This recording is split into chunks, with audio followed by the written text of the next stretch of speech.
우리는 지금 요한 2서 말씀을 함께 나누고 있습니다. 사도 요한은 특별히 사랑의 사도다라는 그러한 별칭이 있는 것처럼 정말 사랑하는 마음, AD 90년경에 이 교회들이 영지주의 이단이라는 그 이단 세력에 의해서 성도들의 믿음이 흔들리고 있을 때 사랑의 사도인 사도 요한이 그 모든 것의 문제를 해결할 수 있는 것은 성도들 간의 아름다운 사랑, 그 사랑으로 해결할 수 있다. 이 위기, 눈으로 보이는 것은 다른 위기 같지만 우리가 서로 사랑하지 못함 때문입니다. 하나님께 속한 그 사랑으로 사랑하시면서 이 위기를 극복하십시오라고 권면하고 있습니다. 3주 동안의 말씀을 한번 우리가 잠깐 리뷰해 보면요, 첫 번째 시간에 우리는 세상 가운데 보여주어야 할 사랑을 가진 성도들이다라는 제목으로 우리가 함께 말씀을 나누었습니다. 우리가 세상 가운데 분명히 성도로서 보여줘야 할 사랑이 있는데 그 사랑은 다름 아닌 진리 안에서 사랑하는 것, 그것을 우리는 세상 가운데 보여줘야 된다고 말씀을 전하면서, 우리가 세상 가운데 그 사랑을 보여줄 수 있는 것은 무엇이냐면 하나님 아버지와 그 아들 예수 그리스도로부터 나오는 은혜와 긍휼과 평강을 우리 가운데 늘 삶 속에서 누리고 살아갈 때에, 그때 우리는 성도 안에 사랑할 수 있고 그 사랑을 세상 가운데 보여줄 수 있다라고 우리가 첫 번째 시간 말씀을 나누었습니다. 그리고 두 번째 시간에는 우리는 서로 기뻐하는 성도들입니다 라고 말씀드리면서, 우리 성도들은 하나님 아버지께로 받은 그 계명대로 진리를 행할 때 내 안에 기쁨이 넘칠 뿐만 아니라 내 자신의 기쁨을 통해서 또 다른 성도에게 기쁨을 전해줄 수 있고, 또 다른 성도가 또 나에게 기쁨을 전해주고 서로 기쁨을 나누는 그러한 관계가 성도입니다 라는 것을 함께 말씀을 나누었습니다. 그리고 지난 주일 이제 세 번째 시간에는 우리가 이 현실을 살아가면서 말씀을 들을 때는 내가 이렇게 해봐야지라는 그러한 결단이 서게 되는데 막상 삶의 현장에 가면 그렇게 살기가 참 어렵다라는 것을 우리가 함께 공감했습니다. 그러면서 사도 요한이 이야기했던 세상 가운데는 미혹하는 자들이 참으로 많습니다. 그래서 우리가 믿음을 지켜가는 것이 결코 쉬운 일이 아닙니다. 우리가 믿음을 지켜가는 것을 세상 사람들은 환영해 주지 않고, 우리가 오히려 믿음 지키려고 하는 것들을 세상 사람들은 자꾸 우리를 유혹함으로 진리 가운데 있게 하는 것이 아니라 세상 가운데 넘어지게 합니다. 그러니 우리가 어떻게 해야 된다고요? 스스로 삼가하여서 그리스도의 교훈 안에 거하면서 우리는 살아야 합니다 라는 것을 함께 말씀을 나눴습니다. 그러면서 우리는 온전한 상 받을 성도들입니다. 이게 우리가 지난주까지 나눈 말씀입니다. 이제 오늘 마지막 네 번째 시간입니다. 앞에 말씀드렸던 그 리뷰했던 그 말씀을 기억하시면서요, 우리 요한이서 한 장 전체를 저와 여러분이 교독하여 읽겠습니다. 우리 요한이서 한 절씩 교독하십니다. 장로인 날은 택하심을 받은 부녀와 그의 자녀들에게 편지하노니 내가 참으로 사랑하는 자요 나뿐 아니라 진리를 아는 모든 자도 그리하는 것은,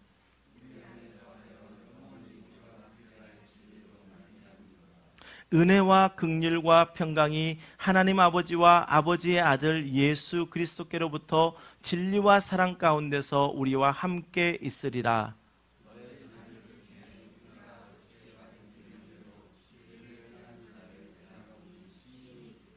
부녀여, 내가 이제 내게 구하노니 서로 사랑하자. 이는 새 계명같이 내게 쓰는 것이 아니요 처음부터 우리가 가진 것이라.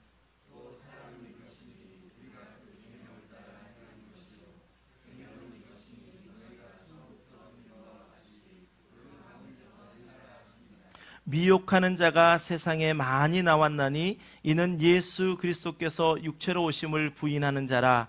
이런 자가 미혹하는 자요 적 그리스도니,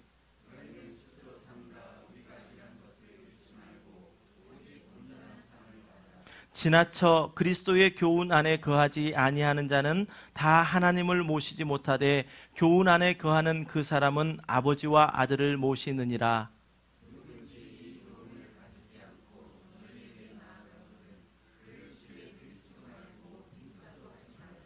그에게 인사하는 자는 그 악한 일에 참여하는 자임이라.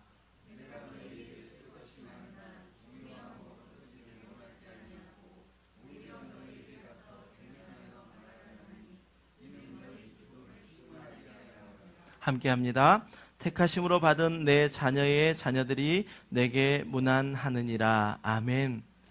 사도 요한이 기록한 요한이서 한 장 전체, 즉 책 한 권을 우리가 다 읽었습니다. 사도 요한의 마음이 여러분 가운데 느껴지십니까? 우리가 함께 나눌 말씀은 오늘 10절부터 13절까지 4절 말씀입니다. 그 4절 말씀 가운데 과연 이제 이 요한이서를 마치면서 우리에게 뭐라 말씀하시는지 그 말씀을 우리가 깊이 묵상하고요. 또 그 말씀이 우리 가운데 성령이 주시는 그 마음대로 우리가 삶 속에서도 삶을 적용하길 원합니다. 제가 지난주에 우리가 온전한 상을 받을 성도들입니다 라는 말씀을 드리면서 한 가지 이야기를 드렸습니다. 이제 교회를 다니기 시작하면서 조금씩 믿음이 들어오신 분들, 믿음을 갖기 시작한 분들은 아주 정말 중요한 기로에 서게 된다라고 제가 말씀드렸습니다. 기억나시죠? 제가 어떤 의도로 그런 말씀을 드렸냐면 교회를 다니기 이전에는 우리 안에 세상적 가치관이 우리 모든 삶을 다 주관했었습니다. 그런데 교회와 복음을 들으며 또 열심을 내어 성경 공부를 하며 이제 예수 그리스도의 진리의 말씀을 배우게 되어지면서 우리에게 또 다른 가치관이 하나 들어오게 되어지는데 그것은 복음적 가치관이라는 것이 우리 속에 들어오게 된다는 것입니다. 세상적 가치관과 복음적 가치관은 전혀 다르거든요. 만약에 세상적 가치관이 이 길을 가야 된다라고 한다면 복음적 가치관은 이 길을 가야 된다라고 이야기하는 정반대의 길을 이야기하는 것들이 너무나도 많습니다. 그러다 보니 이제 예수 그리스도를 믿음으로 복음을 믿음으로 이제 믿음이 생겨나기 시작한 성도들, 그러한 초신자들에게는 예수님 만남이 꼭 있어야 된다는 것입니다. 그런 시기에 예수님을 만나지 못하면요, 교회 생활은 포기하지 않습니다. 특별히 인간관계에서 깨어짐이 있거나 나 정말 이것 때문에 내가 교회 생활을 못하겠다라고 하지 않는 이상은 교회 생활은 포기하지 않습니다. 그런데 자신들이 늘 익숙했던 이 세상적 가치관이요, 교회에 있으면서도 삶의 방식이 바뀌지 못하고 세상적 가치관으로 이제 교회 안에서 목소리를 내며 그 가치관을 통해서 교회 생활을 하게 된다라는 것입니다. 그러니 믿음을 갖기 시작한 이 초신자분들에게는 이 기로에 서 있는 이 상황 가운데 너무너무 중요한 그 일들을 결정하게 된다는 것, 그래서 제가 지난주에 그 말씀을 드렸습니다. 이 자리에 계신 분들은 지금 그 기로 가운데서 내가 어떻게 가야 할까라고 고민하는 분들도 계실 것이고, 또 이제는 그 고민을 지나쳐서 이제는 내가 나는 복음적 가치관으로 살아라고 사는 사람도 있고, 또 우리가 우리를 돌아보면 참 우려했던 것처럼 복음적 가치관이 나를 움직이는 것이 아니라 여전히 세상적 가치관이 교회 안에서 움직이고 살아가는 사람들도 아마 있으실 것입니다. 교회를 다닌 지가 참 오래되었는데 아직도 세상적 가치관으로 교회를 판단하고 있다면 여러분 철저히 회개해야 합니다. 예수님을 만나 복음적 가치관으로 남은 인생을 살아가야 할 우리 인생이 여전히 교회를 출입한 지가 꽤 오랜 시간이 지났는데 나의 모든 결정은 세상적 가치관에 의해서 결정되어지고 있다면 여러분들 회개하심으로 이제는 내 안에 새롭게 들어온 새 법, 그 복음적 가치관으로 세상을 보고 복음적 가치관으로 그 기로에 섰을 때 어떤 일이든지 결정하셔서 우리에게 주어진 자유가 하나님께 드려질 수 있게 되시기를 주님의 이름으로 간절히 축원합니다. 제가 여러분에게 삼손의 이야기를 들려드리려고 합니다. 삼손 아시죠? 삼손은 누구죠? 힘이 센 사람입니다. 근데 힘이 세다라고 말한 것으로는 표현이 잘 안 됩니다. 정말 괴력을 가졌다라고 표현하면 오히려 조금 더 익숙할 수 있습니다. 어느 누구도 제어할 수 없었습니다. 사람이 할 수 있는 그 힘으로는 그 삼손을 제어할 수 없었던 삼손, 그 삼손의 이야기를 제가 드리려고 합니다. 이 사람은 누구였냐면 이스라엘에는 왕정 시대가 시작되기 이전의 상황이 있었거든요. 사울이라고 하는 첫째 이스라엘 왕이 생기기 그 전에 이스라엘 백성들을 치리했던 사람들이 있었는데 그 사람을 사사라 이야기합니다. 삼손 역시 사사 중에 한 사람이었습니다.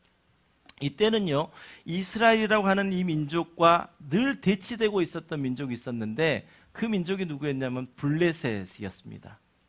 블레셋 그러면 어떤 민족인가 잘 모를 수 있으니까 여러분에게 이 이야기를 하면 그 민족 그렇게 이야기할 겁니다. 다윗과 골리앗. 어린 다윗이 그 기골장대했던 그 골리앗 앞에 나가서 그를 물맷돌로 죽였던 일이 있었죠. 그 골리앗이 바로 블레셋의 장군이었습니다. 이처럼 이스라엘과 블레셋은요, 정말 친해질 수 없고 함께할 수 없는 오래된 적대적인 관계에 있었습니다. 그러다 보니 블레셋 사람들 입장에서 삼손을 한번 생각해 보십시오. 자신들이 어찌할 수 없습니다.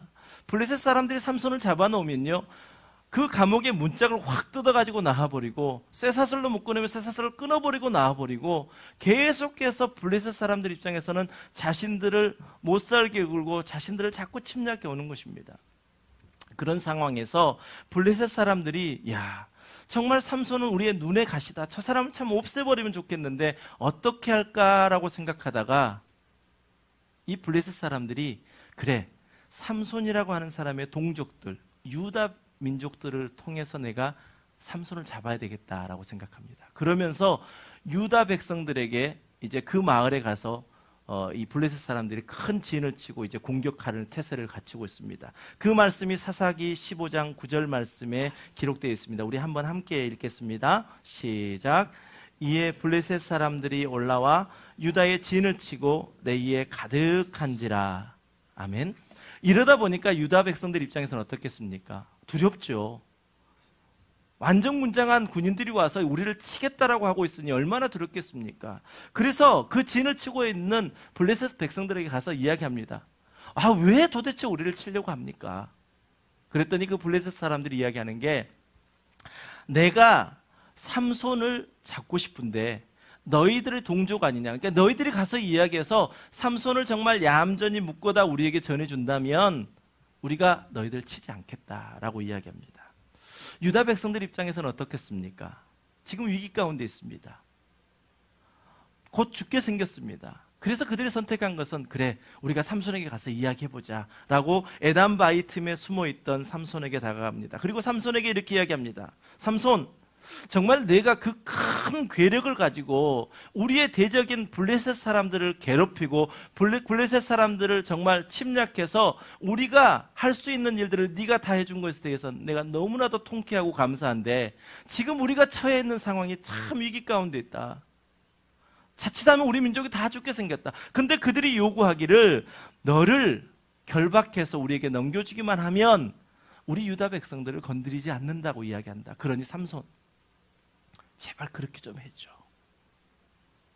그렇게 이야기합니다. 그랬더니 삼손이 뭐라 하냐면요, 이제 15장 12절과 13절 말씀 우리가 함께 읽어보면 이 상황 가운데 삼손이 어떻게 이야기하는지 알게 될 것입니다. 한번 읽죠. 시작. 그들이 삼손에게 이르되 우리가 너를 결박하여 블레셋 사람의 손에 넘겨주려고 내려왔노라 하니 삼손이 그들에게 이르되 너희가 나를 치지 아니하겠다 내게 맹세하라 하매 그들이 삼손에게 말하여 이르되 아니라 우리가 다만 너를 단단히 결박하여 그들의 손에 넘겨줄 뿐이요 우리가 결단코 너를 죽이지 아니하리라 하고 새 밧줄 둘로 결박하고 바위 틈에서 그를 끌어내니라. 아멘. 삼손이 당신들이 나를 결박해서 당신들이 나를 죽일 건 아니죠. 그런 일들은 없어야 됩니다라고 다짐을 받고 그렇게 행합니다. 그리고 이제 유다 사람들이 삼손을 결박하여 바위 틈에서 끌어내어서 블레셋 사람들에게 인계하려고 할 때 대반전이 일어납니다. 우리 14절과 15절 말씀도 함께 읽겠습니다. 시작. 삼손이 레이의 이름에 블레셋 사람들이 그에게로 마주 나가며 소리 지를 때에 여호와의 영이 삼손에게 갑자기 임하심에 그의 팔 위에 밧줄이 불탄 삼과 같이 그의 결박되었던 손에서 떨어진지라. 삼손이 나귀의 새 턱뼈를 보고 손을 내밀어 집어들고 그것으로 1000명을 죽이고. 아멘. 통쾌한 일 아닙니까? 정말 통쾌한 일입니다. 삼손의 입장에서 본다면 유다 백성들이 참 어쩌면 저럴까, 어쩌면 당신들이 나에게 와서 우리 함께 힘을 합해서 저 블레셋 민족을 우리가 칩시다라고 이야기해야 될 텐데, 나에게 와서 나의 힘, 그 모든 힘을 다 죽이고 그냥 결박되어서 가달라라는 부탁을 했을 때 삼손의 마음은요, 참 아팠을 것입니다. 그런데 삼손은 자신의 민족이 그러한 어려운 위기 상황 가운데 빠져있다는 사실을 인식하고 자신이 가졌던 그 괴력을 쓰지 않고요, 자신들에게 찾아왔던 그 동족에게 대접했습니다. 그런데 반대로 어땠습니까? 자신을 죽이려고 달려드는 블레셋 사람들을 만났을 때에 조금 전에 보였던 그 삼손의 순한 양 같은 그러한 모습은 간대없고, 하나님의 영이 그 가운데 임하시자 삼손이 어떻게 했다고요? 새 나귀 특배 하나를 잡아서 그들이 진을 치고 있었던 그 1000명의 군사들을 한 방에 다 때려 눕히고 말았던 것입니다. 제가 이 삼손의 이야기를 통해서 무엇을 말씀드리고 싶은 것이냐면, 삼손은 대접할 자와 대적할 자를 가릴 수 있는 영적 분별력을 가지고 있었다는 것입니다. 오늘 말씀의 제목처럼요, 우리는 어떤 성도들이다고요? 우리는 진리로 기뻐하는 성도들이라고요. 우리는 진리로 기뻐하는 성도들입니다. 그러므로 우리는 대접할 자와 대적할 자를 잘 구별해서 바로 알고 진리 안에서 기뻐할 수 있어야 한다는 것을 제가 말씀드리고자 하는 것입니다. 사도 요한은 오늘 4절 본문 가운데서 우리가 대적할 자를 어떻게 대적해야 하는가, 또 대접해야 할 자를 어떻게 대접해야 하는가라는 것을 우리에게 분명히 가르쳐주고 있습니다. 그래서 오늘 말씀 가운데서는 우리가 대적할 자에 대한 자세는 어떻게 해야 되고 대접할 자에 대한 자세는 어떻게 해야 되는가를 살펴보기를 원합니다. 먼저 대적할 자에 대한 우리의 자세입니다. 우리 10절과 11절 오늘 본문 말씀 함께 읽습니다. 시작. 누구든지 교훈을 가지지 않고 너희에게 나아가거든 그를 집에 들이지도 말고 인사도 하지 말라. 그에게 인사하는 자는 그 악한 일에 참여하는 자임이라. 아멘. 이 말씀은 어떠한 해석도 필요 없습니다. 다 이해되시죠? 다 이해되시는데 우리 마음 가운데 뭔가 석연치 않은 부분이 좀 있습니다. 자, 보십시오. 누구든지라고 사도 요한은 전제하면서 그리스도의 교훈에서 떠난 사람들은 어떻게 하라고 첫 번째 이야기합니까? 집에도 들이지 말고, 두 번째 어떻게 합니까? 어떻게 해요? 인사도 하지 말라고요. 그리고 11절에서 그 이유를 말씀하고 있는데, 그런 사람들을 집에 들이고 인사하며 서로 교제하는 것은 그들이 하는 악한 일에 참여하는 일이라고 이야기하고 있습니다. 여러분 어떻게 생각하십니까? 그런 것 같은데 조금 걸리시지 않습니까? 아니 목사님, 세상이 꼭 그렇게까지 할 필요 있습니까? 그러니까 우리 기독교가 자꾸 배타적인 종교라고 자꾸 우리가 소리 듣는 거 아닙니까? 이렇게 혹시 이야기하고 싶으신 분 없으십니까? 하지만 오늘 사도 요한은요, 참된 그리스도의 교훈을 버리고 믿음의 사람들을 유혹하는 그 사람들을 철저하게 어떻게 하라고? 대적하라고 우리에게 말씀하고 있습니다. 앞에서 말씀드렸던 삼손의 이야기를 한번 생각해 보십시오. 삼손은 대적할 자와 대접할 자를 잘 구분할 수 있었습니다. 이스라엘이라고 하는 하나님께 선택받은 백성, 또 이 선택받은 백성에게 대조되어졌던 블레셋, 이 이스라엘과 블레셋은 도저히 함께할 수 없었습니다. 함께할 수 없는, 상생할 수 없는 그 가운데 결박되어져 그 블레셋에게 넘겨질 때 하나님의 영을 부어주심으로 말미암아 대적인 블레셋의 무장한 군인들을 단숨에 다 죽게 만드는 그 일들, 그것을 우리는 다시 한번 기억해 봐야 합니다. 결코 그리스도 교훈을 따르지 않는 자들과는 인사를 해서도 안 된다라고 말씀하고 있습니다. 여러분의 마음에 조금 불편함이 있으실 것입니다. 그것은 제가 이 말씀을 드리면 여러분은 해결될 수 있습니다. 제가 집에 들이지도 말고 인사도 하시지 마십시오라고 이 말씀을 통해서 선포하면서 드리는 그분들이 아직 복음을 받아들이지 않아서 모르는 사람들에게 하는 이야기가 아닙니다. 지금 사도 요한은 분명한 그 타겟이 있습니다. 이 초대교회 당시에 영주주의 이단이라고 하는 사람들이요, 이미 교회에서 나간 사람들이요, 교회에서 나가서 이제 교회 안에 있는 사람들을 유혹하는 사람들이요, 그 진리에서 떠나버린 사람들, 그 사람들을 상대할 때 집에도 들이지도 말고 인사도 하지 말라라고 말씀하고 있습니다. 여러분 마음이 좀 더 편안해지십니까? 미국에 우리가 살고 있습니다. 이 미국에 처음 영국에서 넘어왔던 퓨리탄들이요, 우리를 청교도라고 이야기하죠. 청교도의 신앙, 우리는 참 좋은 신앙이라고 우리가 알고 있습니다. 그렇습니다. 청교도의 신앙은요, 우리가 본받아야 될 신앙들입니다. 그런데 이 청교도 신앙을 고수하고 있는 대표적인 목사님 조엘 비키 목사님이 한 번은 참 곤욕을 치렀던 일들이 있습니다. 청교도 신앙 그러면 우리가 다 인정하는 신앙이잖아요. 그런데 한국에 두 날개라고 하는 그러한 프로그램이 있었습니다. 그 프로그램이 초창기에는 그렇지 않은 듯 했지만 지금은 이미 이단시 되었고 또 정통교단에서는 교류 금지를 내린 그러한 단체입니다. 그런데 이 청교도 신앙을 대표하는 목사님이 2013년도에 두 날개 세미나에 초청 강사로 가서 거기서 설교를 하는 바람에 그것 때문에 아주 곤욕을 치렀다라는 것입니다. 아니 목사님, 설교 한 번 한 거 가지고 그게 뭐가 문제가 되겠어요? 그렇게 많은 사람들도 많았고 그 당시에도 그렇고 지금도 그런 사람들이 있습니다. 하지만 우리가 어디에 서 있어야 할지, 어느 자리에 있어야 할지는 너무너무나도 중요하다는 것입니다. 오늘 사도 요한이 그러한 대적할 자에 대해서 어떻게 하라고 말씀하는지 오늘 10절과 11절에서 말씀하시는 그 말씀을 기억하고 있었다라고 한다면 살피고 또 살폈어야 할 것입니다. 그렇습니다. 우리가 대적할 자, 그 사람들은 믿음을 아직 갖지 못한 자들이 아니라 이미 믿음을 배반해서 다른 길을 걷고 있는 사람들을 우리는 그렇게 대해야 한다라고 사도 요한은 이야기하고 있습니다. 우리는 누구를 대적해야 하고 누구를 대접해야 할지 우리는 잘 분별해야 됩니다. 우리 성도들은 그리스도의 교훈이 아닌 다른 복음을 전하는 자들은 어떠한 경우라 하더라도 우리는 동의하지 않아야 됩니다. 어떠한 경우라도 우리는 지지하지 않아야 됩니다. 어떠한 경우라도 우리는 인사도 나누지 않아야 합니다. 사도 바울 역시 갈라디아서 1장 9절 말씀에 보면 우리가 전에 말하였거니와 내가 지금 다시 말하노니 만일 누구든지 너희가 받은 것 외에 다른 복음을 전하면 저주를 받을지어다 이렇게 경고하면서 10절에서 이제 내가 사람들에게 좋게 하랴 하나님께 좋게 하랴 사람들에게 기쁨을 구하랴 내가 지금까지 사람들의 기쁨을 구하였다면 그리스도의 종이 아니니라 라고 말씀합니다. 여러분 누구를 좋게 하시겠습니까? 사람을 좋게 하시겠습니까? 하나님을 좋게 하시겠습니까?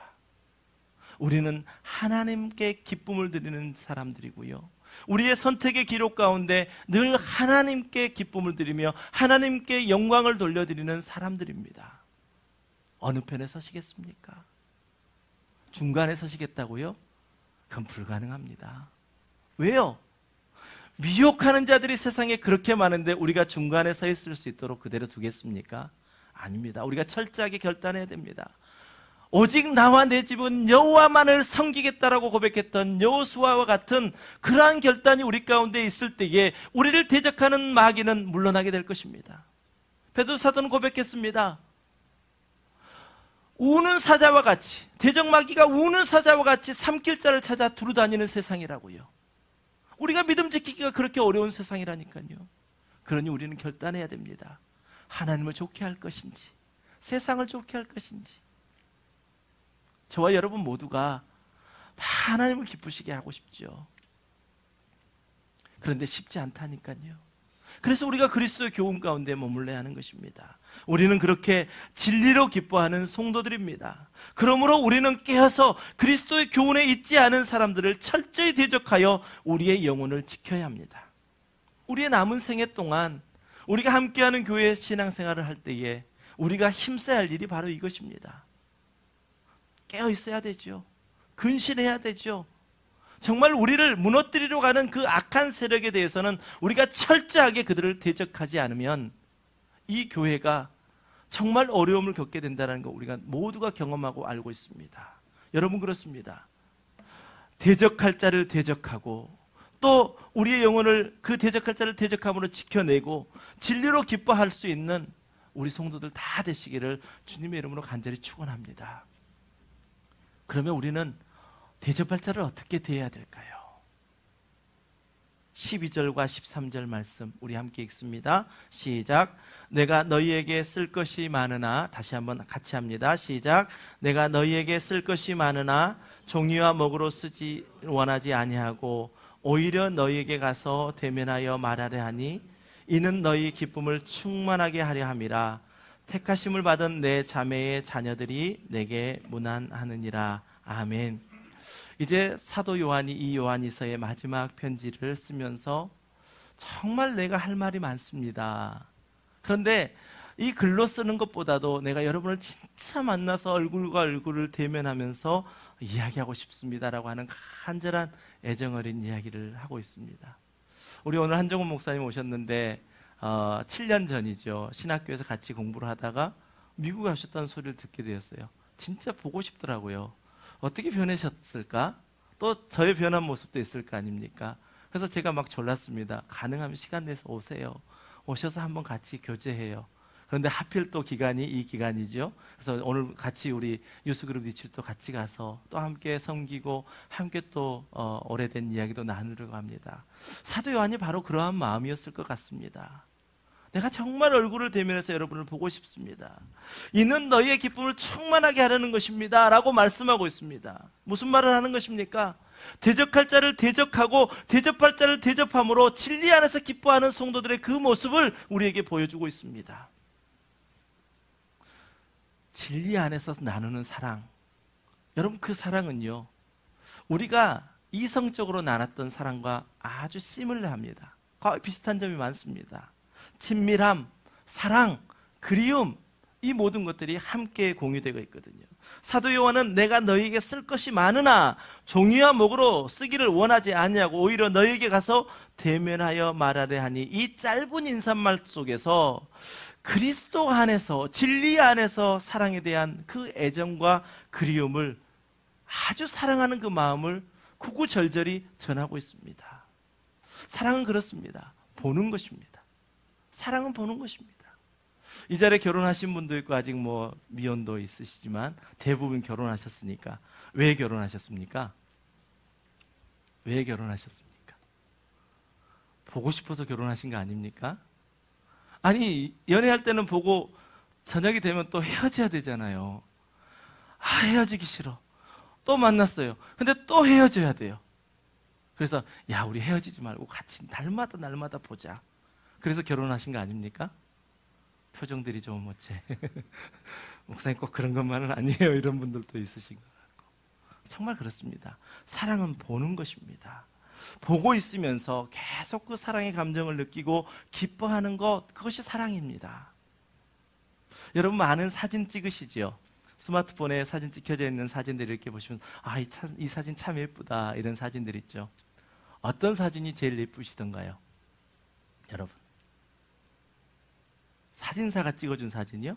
예, 그 사진은 참 잘 나왔습니다. 그렇죠? 전문가가 찍었으니까 모든 환경들이 아주 잘 나온 사진이죠. 어떤 사람이 찍어준 사진이 제일 예쁠까요? 사랑하는 사람이 찍어준 사진이 제일 예쁘답니다. 그냥 하는 말 아닙니다. 왜요?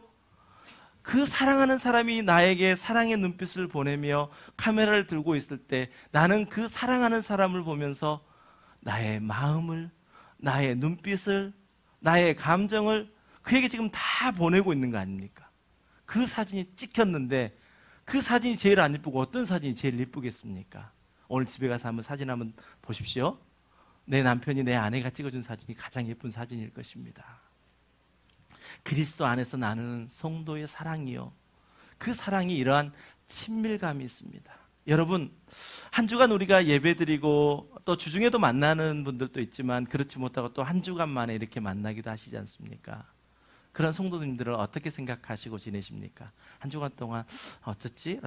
그냥 생각날 수 있잖아요. 그런데 성도의 사랑이라는 것은 무엇이냐면요, 지난주에 그 성도를 만났는데 그분이 참 믿음의 생활 속에 이런 어려움이 있다라는 그 이야기를 들을 때에 한 주간 동안 삶을 살면서 혹시 그 믿음의 고난 속에서 잘 이겨내고 있을까? 너무 힘들지는 않을까? 홀로 외롭게 지내지는 않을까? 그러한 마음들이 마음속에 계속 있습니다. 그러다 보니 하나님, 내가 그 성도에게 그런 이야기를 듣게 하셨다면 내가 기도해야 되겠어요. 하나님, 내가 기도함으로 그 성도를 돕겠습니다 라고 기도하는 시간을 가졌어요. 그리고 일주일을 보내고 주일날 다시 만났습니다. 어떻게 될까요? 제일 먼저 살피는 것은 그 성도의 얼굴빛을 살피게 될 거예요. 과연 저분은 그 고난을 겪고 있었던 그것을 이겨내셨을까? 혹시 주일날 내가 그 고난을 이겨내는데 좀 더 도움을 드릴 수 없을까? 그러한 마음으로 보게 될 것입니다. 그렇습니다. 시험을 이겨내는 일에, 그 고난 가운데 허덕이고 있는 그 속에 정말 주님의 은혜로 그가 회복되어지기를 간절히 바라고 사랑함으로 우리의 아버지 되시는 하나님께 기도하며 그 성도가 회복되기를 바라는 사랑, 그 사랑이 바로 성도의 사랑입니다. 여러분, 그 사랑을 한번 나눠보십시다. 우리 그 사랑을 함께 공유하면서요, 한 주간 동안 삶을 살면서, 그래, 어떤 집사님이 그때 이런 문제로 고민했는데, 어떤 성도님이 이것 때문에 정말 아파하고 계셨는데 어떻게 잘 이겨내셨을까? 나의 도움은 좀 필요한 거 아닐까? 하나님, 내가 어떻게 하면 좋을까요? 그분은 주일 지키고 싶어서 그렇게 애를 쓰는데 주일 지키는 문제가 쉽지 않대요. 하나님, 내가 어떻게 도와줄까요? 우리 집사님들이, 우리 성도님들이 어떻게 그분을 도와줄까요? 그것이 성도의 사랑, 진리 안에서 기뻐하는 사람들의 그러한 교제라라고 말씀합니다. 사도 바울도 늘 자신의 서신서를 통해서 성도들에게 그 사랑하는 마음을 전했거든요. 사도 바울이 자신의 복음을 당하면서 참 나는 이러한 고난을 겪었습니다라고 이야기합니다. 한번 들어보십시오. 유대인들에게 40에 하나 감한 매를 5번이나 맞았답니다. 3번 태장으로 맞고 1번은 돌로 맞았답니다. 3번 파선하고 일주일을 깊은 바다에서 지냈답니다. 복음을 전하면서 강의 위험과 강도의 위험과 여러 번 줄이고 목마르고 굶고 춥고 헐벗었다라고 자신이 고난당한 이야기를 합니다. 그러면서도 잊지 않는 편지의 내용은요, 고린도서 11장 28절과 29절에서 뭐라고 해야 하냐면, 이 외의 일, 지금 내가 그렇게 겪었던 그 모든 것 외의 일, 그것은 고사하고 아직도 날마다 내 속에 눌리는 일이 있답니다. 무엇이 그렇게 눌릴까요? 모든 교회를 위하여 염려하는 것이, 내가 그렇게 겪었던 그 고난보다도 더 나에게 아픔으로 다가오고 더 내가 교회를 사랑하는 마음으로 성도들을 바라보고 있다라고 자신의 간절한 사랑을 고백하고 있습니다. 누가 약하면 내가 약하지 아니하며 누가 실족하면 되면 내가 애타지 아니하더냐. 목회자들의 마음이 아닐까 싶습니다. 진리 안에서 거하는 성도들의 마음이 아닐까 싶습니다. 누가 힘들어하면 내 마음이 아픈 것, 누가 아파하면 나도 같이 아픈 것, 그것이 우리가 진리 안에서 기뻐하는 성도들의 삶 아닐까요? 우리 성도의 교제는요, 얼굴과 얼굴을 마주 대하면서 연합과 교제 속에서 서로 기쁨을 충만하게 하는 그러한 아름다운 사귐입니다. 이 요한이서에서 사도 요한은 1절에서 내가 참으로 사랑하는 자요, 나뿐 아니라 진리를 아는 모든 자도 그러하는 것은 이라고 말합니다. 내가 참으로 사랑하는 여러분이요, 여러분이 참으로 사랑하는 이 목사요, 우리 모두가 진리 안에 있기에 서로 사랑할 수 있는 것, 그것은 사도 요한은 우리 그리스도인의 진리 안에서의 사랑이라 말씀합니다. 4절에서는 아버지께 받은 계명대로 진리를 행하는 자를 내가 보니 심히 기쁘도다. 나의 성품은 그렇지 못한데 하나님의 말씀이 그러했기에 내가 일주일 동안 그 삶을 살아보겠다라고 그렇게 예쓰는 성도의 모습을 보고 기뻐하지 않을 사람이 어디가 있겠냐는 것입니다.